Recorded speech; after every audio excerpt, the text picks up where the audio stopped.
Assalamualaikum warahmatullahi wabarakatuh. Perkenalkan, nama saya Fazila Anissa dengan NIM 2330304012. Di sini saya akan menjelaskan tentang sejarah perpustakaan Islam. Pertama, tokoh-tokoh perpustakaan Islam di timur dan di barat.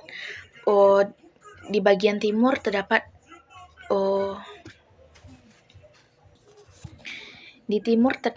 Hunain ibn Ishaq pada tahun 809 sampai 873 Masehi, seorang penerjemah dan dokter terkenal di Baghdad. Hunain menerjemahkan banyak karya medis dan filosofis Yunani ke dalam bahasa Arab dan Suriah.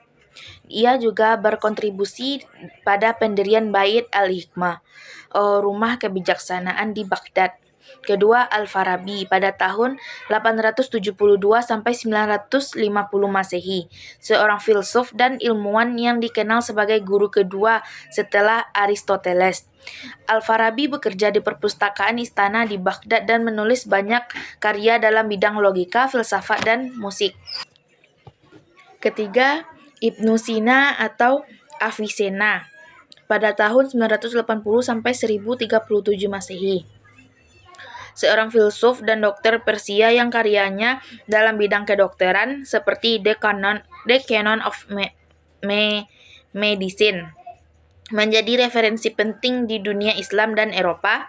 Selama berabad-abad, ia juga mengembangkan dan mengumpulkan banyak manuskrip di perpustakaannya sendiri. Keempat, Ibnu al-Haytham pada tahun 965 sampai 1040 Masehi, seorang ilmuwan dan matematikawan yang dikenal sebagai Bapak Optika. Ibnu al-Haytham bekerja di perpustakaan di Kairo dan menulis banyak karya dalam bidang fisika, matematika, dan astronomi. Tokoh-tokoh perpustakaan Islam di bagian barat yaitu pertama, Ibnu Rushd atau Averroes pada tahun 1126 sampai 1198 Masehi, seorang filsuf, dokter, dan ahli hukum dari Andalusia atau Spanyol. Ibn Rushd dikenal karena komentarnya terhadap karya-karya Aristoteles dan pengaruhnya yang besar terhadap filsafat Eropa. Ia bekerja di perpustakaan istana di Cordoba dan Seville. Kedua, Ibnu Tufail atau Abu Bakar pada tahun 1105 sampai 1185 Masehi, seorang filsuf dan penulis dari Andalusia yang menulis novel filosofis yang berjudul Hayy ibn Yaqzan. Ibnu Tufail bekerja di perpustakaan istana di Granada dan menjadi mentor bagi Ibnu Rushd. Perkembangan perpustakaan Islam di masa Daulah Umayyah pada tahun 661 sampai 750 Masehi. Pada masa Umayyah, perpustakaan Islam mencapai puncak kejayaannya.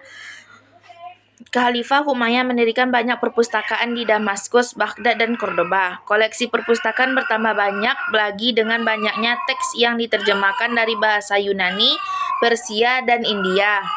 Perpustakaan Umayyah menjadi pusat penelitian dan pendidikan yang penting di daerah di dunia pada masanya. Perkembangan perpustakaan Islam pada masa Daulah Umayyah Abbasiyah pada tahun 750 sampai 1258 Masehi. Pertama, pada masa Abbasiyah, perpustakaan Islam mengalami masa-masa keemasan. Khalifah Abbasiyah mendirikan banyak perpustakaan besar di Baghdad seperti Baitul al-Hikmah. Baitul Hikmah menjadi pusat penerjemah dan penelitian ilmiah terbesar di dunia pada masanya.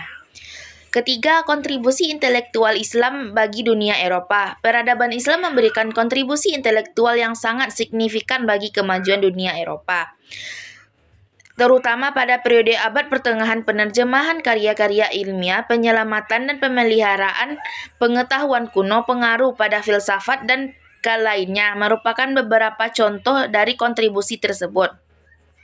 Kontribusi Islam ini telah membantu meletakkan fondasi bagi kemajuan ilmu pengetahuan dan budaya Eropa dan terus memberikan pengaruh hingga saat ini. dalil-dalil Al-Quran yang menyangkut tentang perpustakaan terdapat dalam Quran surat Al-Alaq ayat 1-5 yang berbunyi A'udzu billahi minasyaitonir rajim. Bismillahirrahmanirrahim. Iqra bismi rabbikal ladzi khalaq. Khalaqal insana min 'alaq. Iqra wa rabbukal akram allazi 'allama bil qalam 'allamal insana ma lam ya'lam, yang artinya bacalah dengan menyebut nama Tuhanmu yang menciptakan. Dia telah menciptakan manusia dari segumpal darah. Bacalah, dan Tuhanmu lah yang maha mulia, yang mengajar manusia dengan pena. Dia mengajarkan manusia apa yang tidak diketahuinya. Kelima, faktor-faktor kemunduran perpustakaan Islam baik secara internal maupun eksternal. Pertama, faktor internal. Keruntuhan khalifah dan fragmentasi politik menyebabkan hilangnya dukungan finansial dan administrasi untuk perpustakaan. Ekonomi yang melemah mengurangi dana untuk pemeliharaan dan pengembangan perpustakaan. Perang saudara dan konflik internal menyebabkan kerusakan fisik pada perpustakaan dan kehilangannya sangat banyak manuskrip.